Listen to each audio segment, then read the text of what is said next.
Hello everyone, and welcome to this special first look at the Hellfinder character creation process. Hi there, I'm Jason Bulmahn, the creator of the Hellfinder role-playing game. Hellfinder is a different kind of game. It's based on the rules of Pathfinder 2nd Edition. It kind of uses the core of that game as its engine, but it replaces a large number of the major systems, including character creation, monsters, and a few other things, to turn it from a high-flying fantasy game to a much more gritty, modern horror game. Now, throughout the Hellfinder campaign, because it is live right now on Backerkit and will be live through August 19th, throughout the campaign, I've gotten a fair number of questions about how the characters work.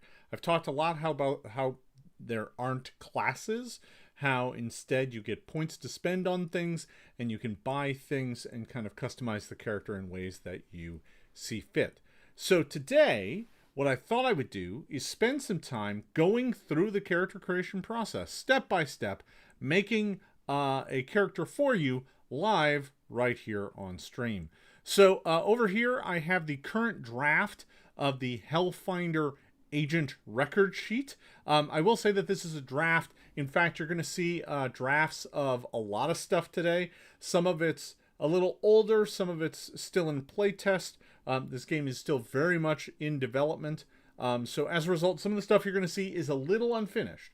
That said, everything is coming together very nicely. This character sheet is the third or fourth iteration of the character sheet, and it is getting close to being ready. This is a form-fillable character sheet. The final will be as well. So, to get us started, I figured, what we might want to do is take a look at the character creation steps themselves.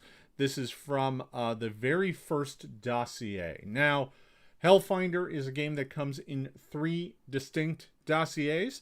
The first dossier contains character generation and all of the things the GM needs to run the first Hellfinder story. And then at some point in time in that story, you're told to open up the second dossier, which contains additional rules and stuff. So as a result, this is kind of what the character generation looks like. You can see right here that there are parts of the character generation that are redacted. They're not in there. That may be revealed over time. Maybe nothing. I don't know. I guess we'll find out later. But for now, let's just focus on this document right here. And the way this works is it starts by saying, retrieve a copy of personnel file DHPF 1001 PC and a standard number 2 pestle. You will need these to complete your enrollment. And as you can see here, we have PF 1001 PC. So we've got it. We're ready to go. And, well, we don't have a number 2 pencil. I'll just write directly into the character sheet. Pursuant to your application to the agency, you have been evaluated in several key metrics. These are called attributes. Record your name and human as your ancestry, along with your ethnicity, optional. Record your age and pronouns. So let's go ahead and get started here. I'm gonna make legal name is Agent Michael Knocknebel. That's who I'm making. And we're going to go over here to ancestry. We're going to write human. And in parentheses, I'm going to write German. His age, we're going to put him at 37. And his pronouns are he, him. Okay. So, there we go. We've started this already. Let's go ahead and hop back here. That was step 2A. Now it says 2B is redacted, so we don't know what that is. So we'll just skip to 2C. Record the results of your examination, marking +1 to 3 different attributes. Okay, so at this point, I get to start marking attributes. Now, I want Knocknebel to be kind of a bit of a nerd. But he takes good care of himself. We're going to give him a good dex. He's got a good head on his shoulder. So we're going to give him a +1 to his wisdom. So we're just going to go ahead and fill those in. And you'll notice that as I start filling these in, the numbers do start appearing in some of the boxes around the sheet. Those will update automatically. They'll do that in the final version of the character sheet as well. So let's see here. Let's go ahead and hop back to my rules. I've done step 1C. Now in D, it says record 8 is your maximum hit points and 8 is your maximum stress. Note you will add more to this later during the evaluation. And step E is record 25 feet in the speed box. So I'm going to go back here and we're going to go into maximum and we're going to put an 8 here and an 8 here. So you start with 8 hit points and 8 points of stress. That will change. You will get some variation on that a little later, but right now that's all you record. And then I'm going to hop over here to speed and I'm going to put 25. This current speed may remain 25. It depends on whether or not Knocknebel is wearing some armor or something that slows him down, but we'll see.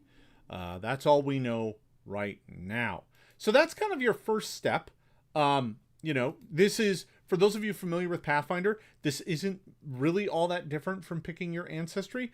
Some of the basics and numbers are a little different. You'll notice that, you know, you do get quite a bit of flexibility in where you put your stats and stuff, but overall you will end up with a slightly lower stat bonus than you would as a normal Pathfinder character. You're not a superhero. You know, you're an ordinary human who works for the Bureau. So you get a little less to play with, but you know, you still have plenty of flexibility to make the character you want to play. Okay, let's hop on over to the next section here, and that is section step 3. Using reference 3, backgrounds, find the entry that most closely matches your history and experience. Record the name of that background in box 15 and record the following statistics. Record the results of your background, marking +1 to the 2 attributes noted in its entry. Record your training and the skill listed from the entry in the skill box, and record your special feat in the background line of the feat box. So, you know, similarly to how backgrounds work in Pathfinder, this game has backgrounds as well. So let's take a look at a page of backgrounds. I've chosen one here.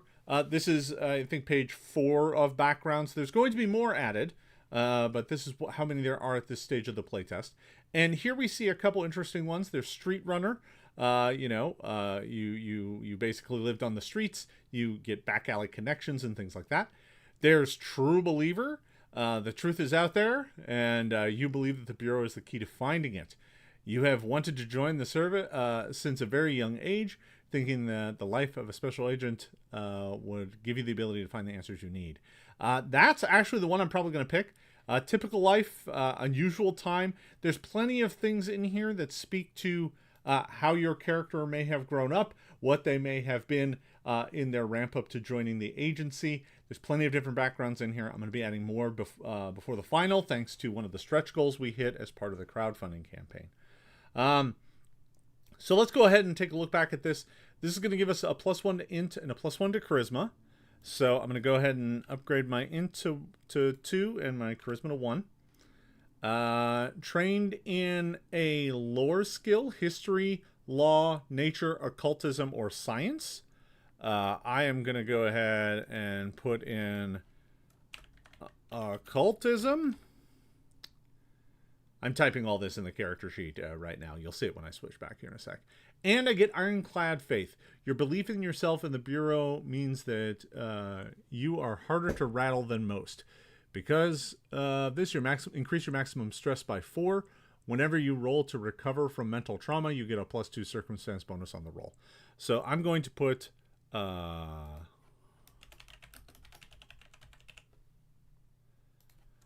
lore, occultism, and the background feat I'm going to get is True Believer. Okay, so I'm going to go ahead and pop back here, and you'll see that I've gone ahead and typed those in. Fix that. I've got those all in here, and my maximum stress goes up by 4. So I'm already at a maximum stress of 12 because I'm a True Believer. That's really good. That's going to help me. And I do get, in my trauma thing, I'm going to put in a small note in here that says +2 to recover from mental traumas. Just because I am a True Believer, able to overcome those sorts of things easier. Okay, that's where Michael Knocknebel is at right now.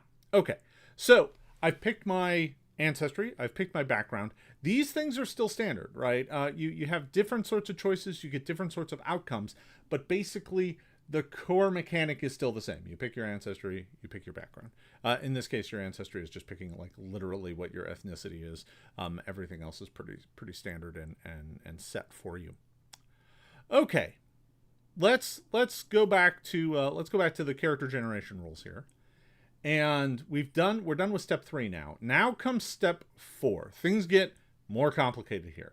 Upon acceptance to the agency, you must select a training course that includes both a major specialization and a minor specialization. Although your particular talents and abilities will develop through experience, this choice is vital to your success in the agency. Record both specializations and one hobby specialization and record it in your personnel file. So you get 2 specializations from your choice of training, and you get to choose a third one as your hobby.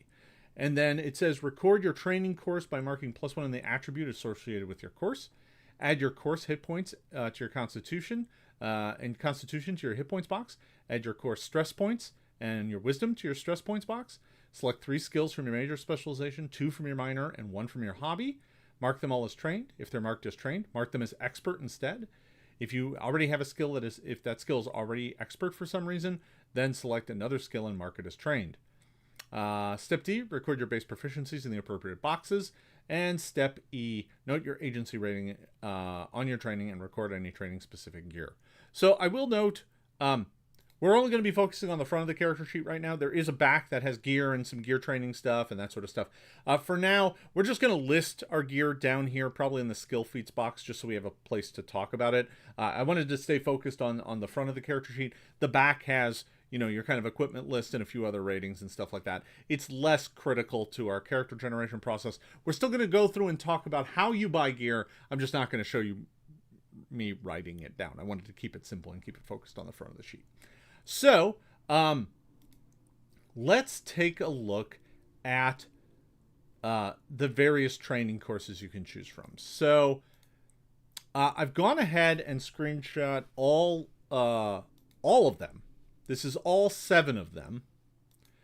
So when you join the agency, when you join the Bureau, you had to kind of go through one training regiment. And this is the closest thing Hellfinder has to a class. It does help kind of shape some of the abilities you get at the beginning, but everything's kind of freeform and open-ended from that point forward. So there is a slight bit of coding that happens right when you first make your character, just to make sure that people have certain skill buckets kind of associated with them. But there can be plenty of overlap, and beyond that, you basically just get free points to spend however you want. You get a little bit of those during character creation as well. We'll go over that here in just a bit. So let's go back and look at these training courses. You have behavioral specialists. This is someone whose job it is to, profile people and, get inside of the criminal mind. That's kind of their job. You've got forensic specialists. Their job is to, go into a scene and find clues and details, do science on evidence to get to the truth. You've got an intelligence analyst. This is someone who their primary job is using computers and using the internet and using, databases and searching through computers and using technology to assemble data, look for patterns, and, kind of get at hidden plots and conspiracies. You've got special agents. This is kind of a very big catch-all category of folks who have specific jobs. Usually they focus on one type of crime, like narcotics or terrorism or cybercrime or violent crime, and special agents will focus on that. So it's kind of a more generic catch-all as far as all of the various trainings go. Special agent is kind of you're kind of a broad middle category. You got a lot of basic skills. Less kind of focused specialization. Next up, you've got Special Weapons and Tactics, or SWAT.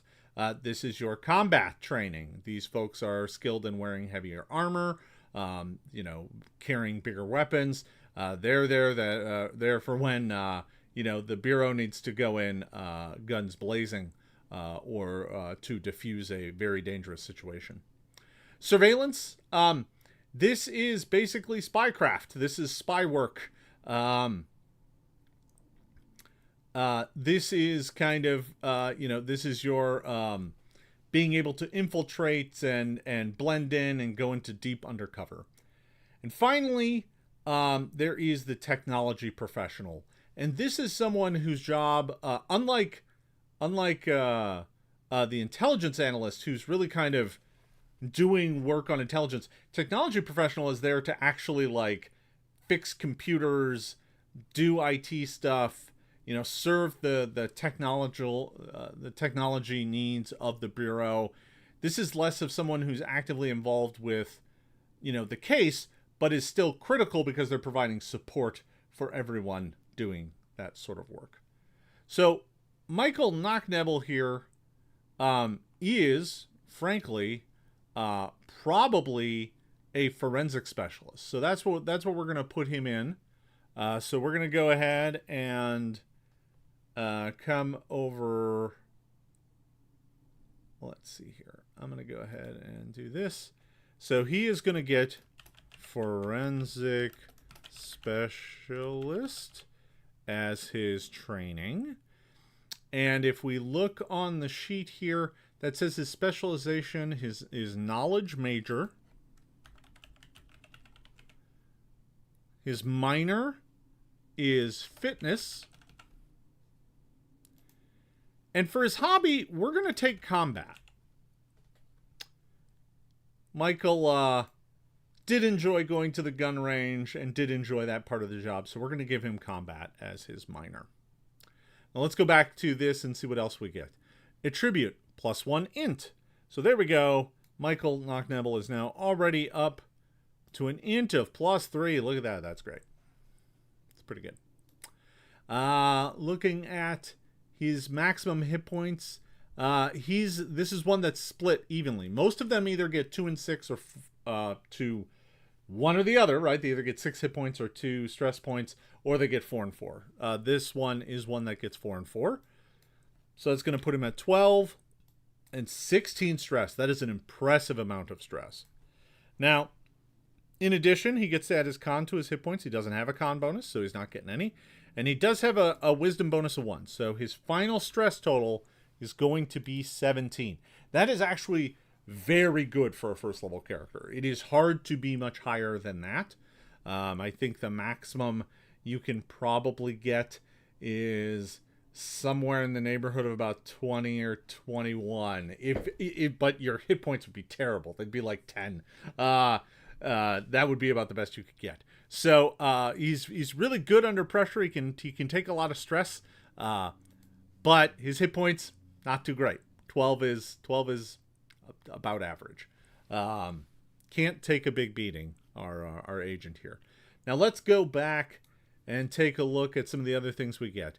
Trained in service pistol, that would get marked on the back, as well as bulletproof vest.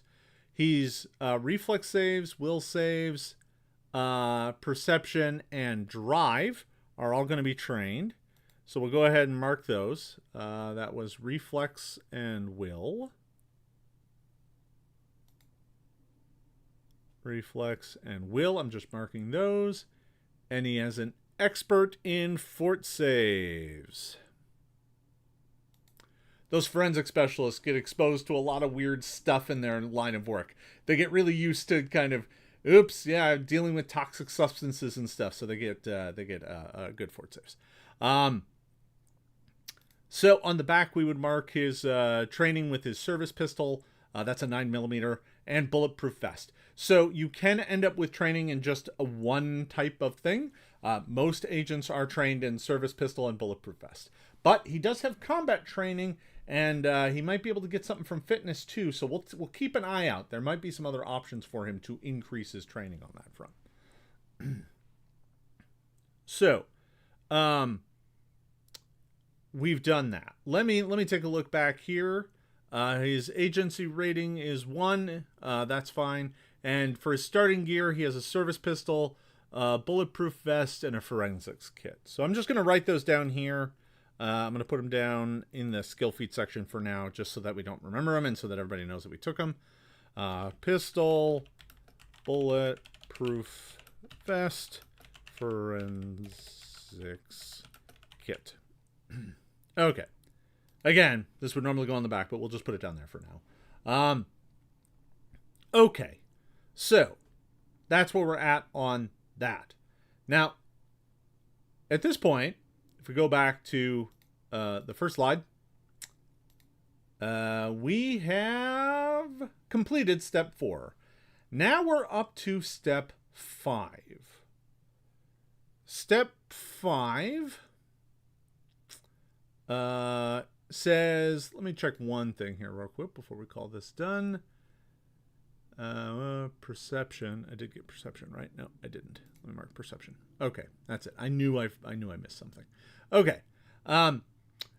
It says step 5 is complete your skill evaluation by spending a number of advancement points on starting skills equal to 4 plus your intelligence rating. These must be spent on skills listed in your specializations noted in step 4. Okay. So this is where it gets a little bit off into the reeds. So each specialization, and that would be knowledge, fitness, combat. I'm going to read all the specializations to you. I think I've got a slide of at least some of them here. Yeah, I've got the combat. I figured folks might want to see combat, so I've got the entire combat specialization ready to show you. But there are a fair number of specializations. There's charm. Charm is all about, being, having good charisma, using your charm to get your way. It includes feats and abilities that allow you to direct people, to inspire people. It allows you to try and convince people to surrender or do all sorts of things that are normally are just things that you could, do by using words. Charm is really important to people in the surveillance training. There's a few others that it is important as well. If you're a behavioral specialist, you get charm. Combat. We'll talk about combat more specifically because I think that's one of the more interesting ones that people are going to be interested in seeing. So we'll talk about that. Michael Knocknebel has that as his hobby, so he will get to make some choices from that.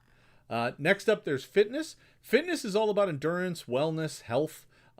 It's not quite as common as other, but many people in the Bureau think that, being physically fit and physically active is an important part of being a good field agent. Includes a lot of feats that allow you to,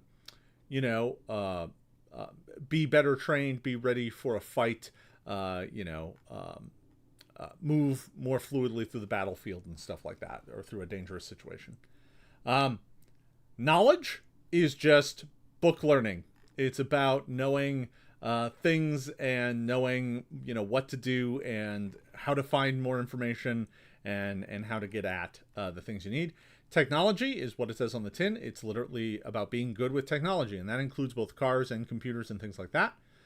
You can get machinery, you can get computers in this. Both of those are different forms of specialization that you can focus on. Next up is tradecraft. Tradecraft is literally spy stuff. It's martial arts. It's perception. It's sneak attack, surprise attack. It's training your aim. It's about having goodwill.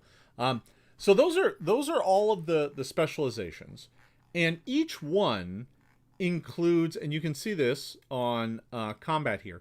Each one includes 4 skills.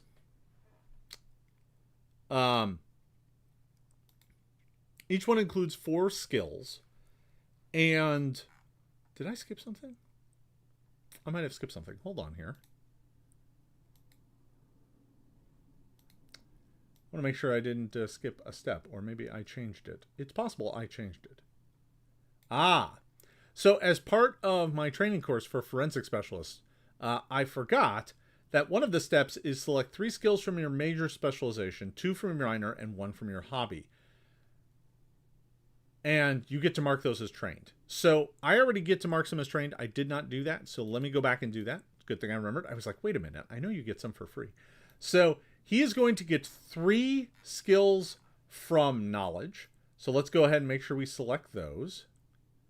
And in knowledge, the 3 skills in knowledge are bureaucracy, lore, medicine, and psychology. So we're definitely going to go ahead and take bureaucracy.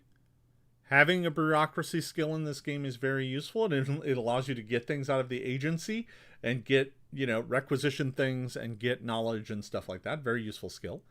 I am going to put one of those into lore occultism, which is going to take it from trained to expert, because that is a thing you can do in Hellfinder. And then I'm going to take psychology, because that makes sense for this character. He would want to be able to get into the heads of people. So that's my start there. That's knowledge. I might want to come back and take lore science as well. The final version of this sheet, by the way, will have multiple lines for lore. This one doesn't, but I will eventually. And then, so I get 3 from there. I get 2 from fitness. Now, fitness has acrobatics, athletics, medicine, and survival, and I get 2 of these. So I think I might take acrobatics, and I think I might take survival.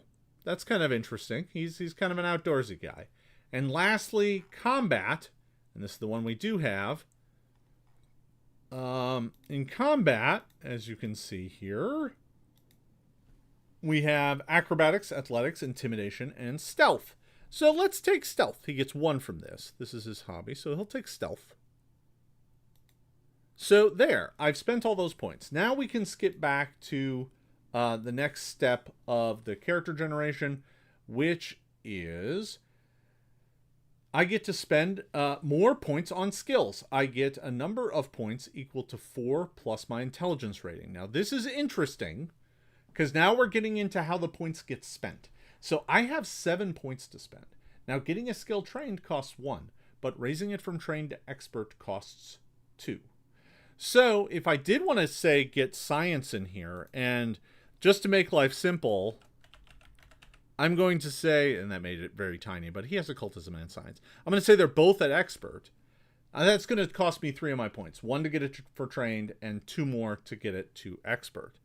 Now, in addition, I think I'm going to go and raise his bureaucracy to expert. Then I think I am going to give him athletics trained, because that was in there. And I think I'll give him medicine trained as well. He took a basic first aid course. That's all 7 of my points. So I spent 1 on science trained, another 2 to get it up to expert. I spent another 2 on bureaucracy to get that to expert. That left me with 2 points left. I put 1 into athletics to put it to trained, and 1 into medicine to get it to trained. So that is how many points I've spent all of those points.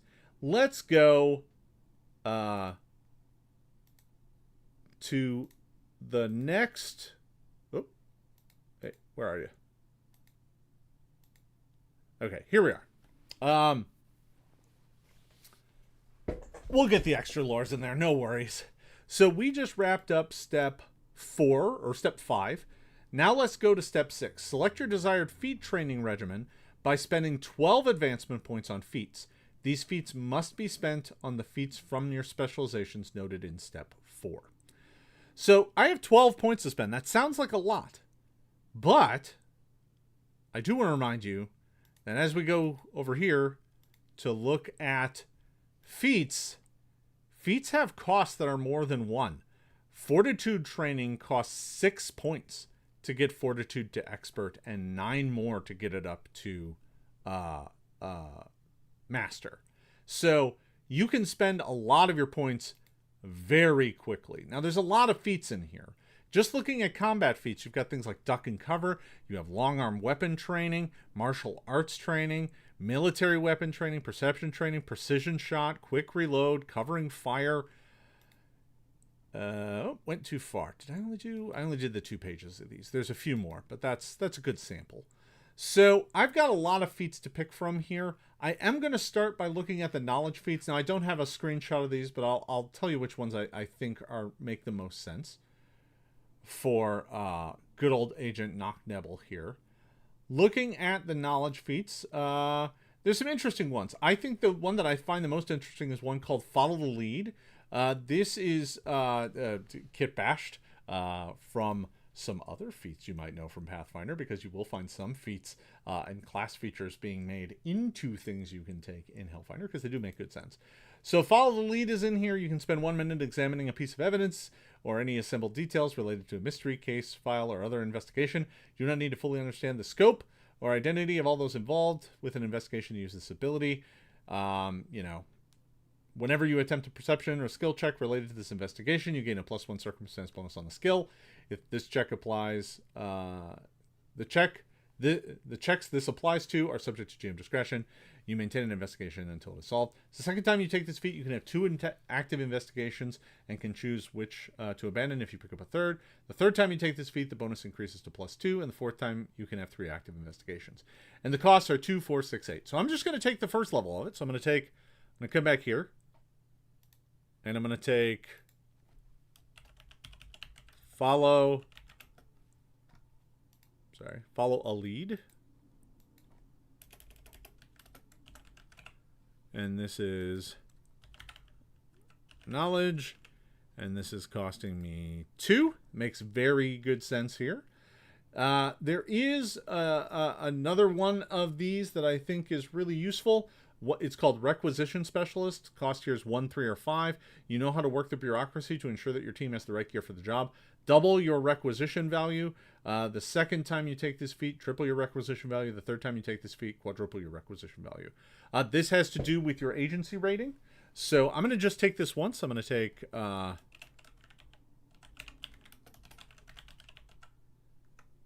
Specialist. This is also a knowledge. And it's going to cost me 1. So that's good. There's one more that's kind of interesting, and it's called Quick Researcher. You are skilled at looking up information quickly. Whenever a skill check to research a subject would take you an hour, it takes you 10 minutes. If the check would take you 10 minutes, it takes you 1 minute. If the check would take you 1 minute or less, you can make the check in 1 round. If you instead take the normal amount of time, you get a +2 bonus on the check. So I'm going to take Quick Researcher as well. That's another knowledge, and it's going to cost me 2.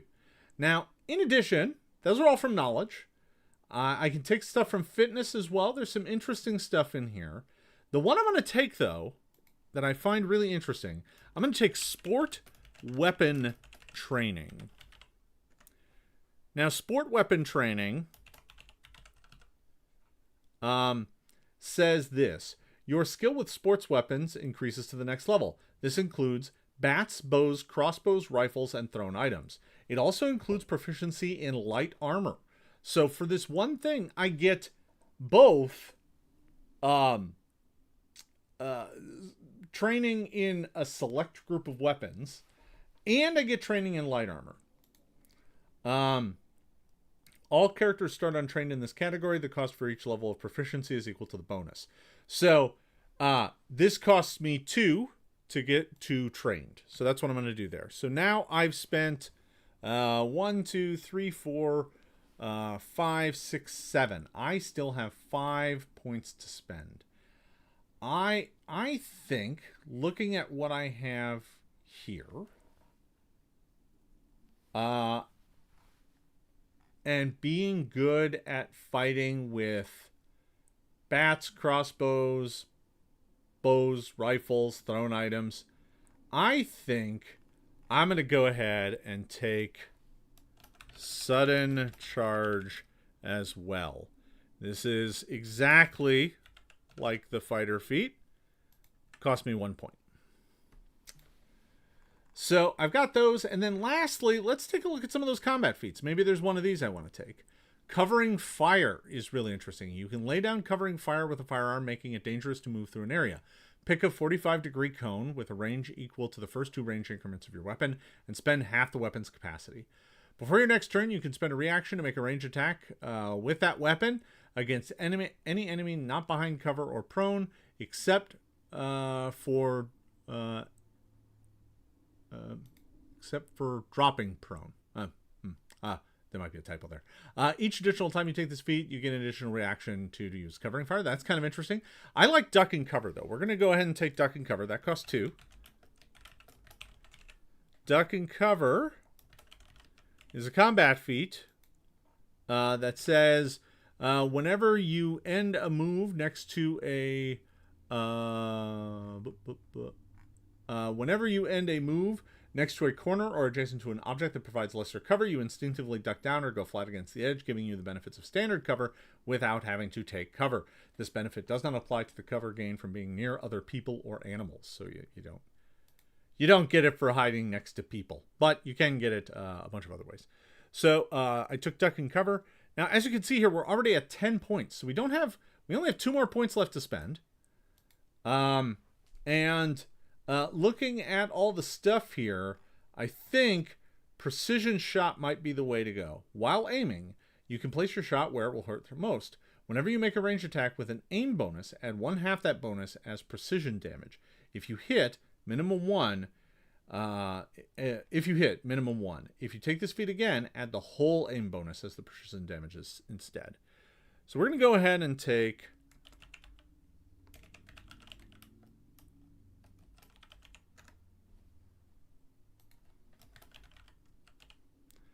combat. It's going to cost me 2. Now, I should also note that with these points, I could buy skill feats. If you look up in the skill lists, each one has a bunch of skill feats associated with it. So I could take Hefty Haul or Quick Climb or Quick Jump. If I meet the right prerequisites, I can take those feats as well. Now, I didn't save any points for those, but I still have some extra points left over that I might spend on those here in just a moment. So let's go back and look at character generation again, because we just spent our 12 points. We're getting close to being done, to be honest. There's not too much else left to do. The next one says spend 6 advancement points on skills or feats to represent your hobbies or other interests. Note the cost for any feat that is not in one of your specializations is increased by 1. So this is the point where you can spend points however you want. Now, you are prevented from buying attribute increases at this time. You can later, but at this point you cannot buy those sorts of things. All the other proficiencies and stuff are bought through the various specializations. You can get bonuses to your fort save, your will save, whatever you want.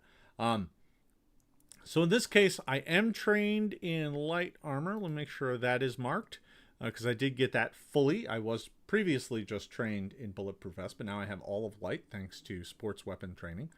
And I have 6 points to spend. So I think this is one of the times where I might go ahead and possibly buy a few skill feats. So looking at some of the skill feats that are floating in here. Bureaucracy has some interesting ones, including survey systems. I am going to take that. I'll save that. That's going to be a secret, though. I'm not going to tell you what that one is. I'm just going to put these down here. Survey systems. That is a...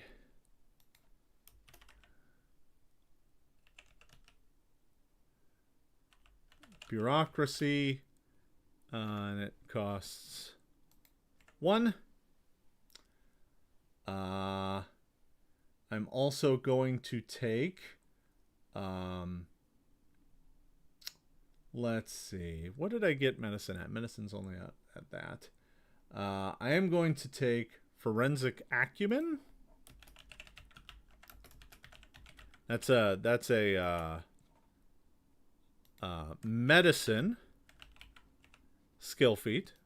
Lets you do better forensic work. So that makes a lot of sense to take. And then I think I still have 4 points left. I can kind of put these wherever I want. And what I was thinking I might do is I'm going to take direct. Now, direct is a charm feat. And normally it would cost me 3, but in this case it's going to cost me 4 because it's not my specialization. And it says you can direct others in the heat of a fight to give them an edge. Select one ally within 30 feet that can see or hear you to take either a step, stride, or strike action. The ally can only choose to take that action if you the ally can choose to take the action that you direct for free. So, Mike Knocknebel has some field experience. I think he might have served a little bit in the military doing logistics or whatever before he got transferred into the Bureau. Something went wrong. He ended up in the basement, but that is a skill that he has. I like giving him something like that. Okay, so where are we at? That's the big question here. How are we coming on character generation? We're pretty much at the gear stage now. So we've done all of our choices. We spent all of our points. We're basically done with all of that. The next bit is requisition your starting gear based on your training course. In addition, you may requisition one piece of gear based on your agency rating. This is where my requisition specialist ability is going to come in and give me some extra. So I'm rating 1. I could have increased that to 2 with a skill feat. I probably would have, which would have knocked me up to 500 or something. But in this case, we'll leave it at that. I can get a free item basically up to $200 in value. And then in addition, I get all my starting gear, which I already marked down: pistol, bulletproof vest, and forensic kit. I also get several $1,000s worth of personal stuff. So I'm going to go back. Let's go ahead and take a look at armor and weapons here. I'm going to get a bulletproof vest. That's on here already. Now you'll notice here in Hellfinder, armor doesn't provide much in the way of benefits. It does give me a +1 bonus to my AC. It does actually make you slightly harder to hurt. Which, believe it or not, is a bit of a rarity. Not all armors do that. There's even, winter clothes, which give you a penalty, making you easier to hit. But very few armors give you much in the way of a bonus. What they do give you instead is resistance. So this armor is going to give me, a bulletproof vest gives me 5 resistance. So I'm going to go ahead and mark this down. 5 resistance in B, P, and S. Bludgeoning, piercing, slashing. So whenever I get hit, I take 5 less damage. That's great, because I only have 12 hit points, and there's no magic to give me back hit points. When I get hurt, I have to let them heal naturally, and that can take time. So my proficiency bonus is going to be a 3, which means my AC is only going to be a 15. Not great. Now, I can go through and do, like, all my other proficiency stuff here. This is going to be a 5. This is going to be a 3. So 4, and that would be a 3 as well. 4 and 5. I can, of course, go through and do all of my skills. 3, 3, 5, 3. Nope. Sorry.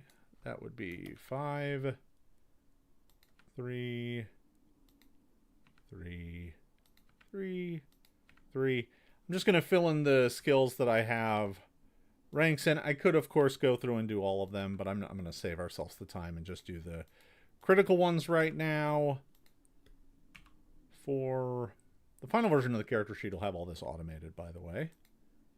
So you'll just fill in the numbers and it'll do the thing. So there's his skills to start with. That's not bad. 3 here. His perception's only 4. That's not great. Might want to try and get that up. He's a level 1 agent. So going back to gear, right? I get a body armor for free. I have a bulletproof vest. I could get sports protection, right? Which includes like pads and stuff. I could have like I imagine that Knocknebel wasn't playing football. He's probably playing like lacrosse or something. So he has like lacrosse armor. He keeps it in the trunk, right? Could be fun. Could keep that around if we wanted to. Now, in addition to that, I'm going to get weapons and stuff. There's baseball bats and there's plenty of melee weapons. There's plenty of guns. I start with a 9mm. I would probably move to give him a rifle. Maybe just a hunting rifle. I might spend that out of his personal money, right? So, maybe, because he gets 2,000. So, hunting rifle, since that is something he is definitely interested in. We could definitely give him something like that. There's a bunch of gear and stuff too. We can figure that all out. But basically, you've got money to spend. You can have your personal gear. You can requisition things based on your agency rating. That system I'm still kind of refining, but I think in the end you'll get some amount of money in gear that you can requisition for your mission. But that is frankly kind of it. You know, if you come back here to character generation, that's the end of the road. You figure out all of your final pieces. You mark down that you're a level 1 trainee, and that's kind of it. Now I will say there's one other thing, and I'm not going to show you the rules for it just yet, but each character in Hellfinder ended up in the Department of Clean because they screwed up. They messed up. Something went very wrong in their career, and as a result they ended up in the basement. And that means your character has to pick a flaw. Flaw doesn't go on the front of your character sheet. It's hidden on the back. And that's why I'm not going to show it to you here today. Nor am I going to show you the choices you can make. I'll let you discover those when the game comes out. But suffice to say, your character has a tragic flaw or problem that they have to deal with on the regular. And that is a part of making characters. So that's it. For those of you who are familiar with Pathfinder, making a character in Hellfinder should be very familiar to you. It's not a very complicated process. You pick a whole bunch of feats, you spend a bunch of points, and you create the character you want to play. That's it for me here today, folks. I want to thank all of my Patreons, my patrons who support me through Patreon. They get a first look at this. I will be releasing this to YouTube widely a little bit later on this week. But all my patrons get a first shot at this, so I want to thank them for their continued support. If you want to join my Patreon, I will include a link in the video description down below. Folks, I want to thank you all for watching. I hope you back Hellfinder. Hellfinder is on Backerkit through September 19th. Thanks for watching, everybody. We'll see you next time.